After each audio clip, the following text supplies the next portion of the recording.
Are you facing difficulty in understanding the concepts like financial analysis, how to prepare cash flow statement, fund flow statement, or how to read them? What do they actually communicate?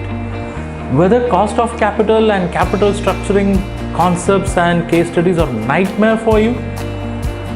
Are you worried about capital budgeting techniques like NPV, IRR, payback period? Whether working capital management is going over and above your head? Worry not, this course will teach you all this right from basics with concepts and lot many case studies to understand. I am CA in Raja, Chartered Accountant, your instructor for this course. In this course, I am going to take you through what is financial management, time value of money, financial analysis covering ratio analysis, cash flow analysis, fund flow analysis.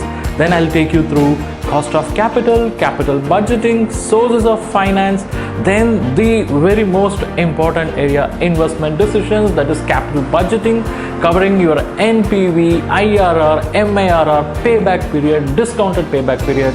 Then I'll also take you through in depth to working capital management. Okay, so do not forget to scroll down, check the preview lectures, and I'll be happy to see you inside the course.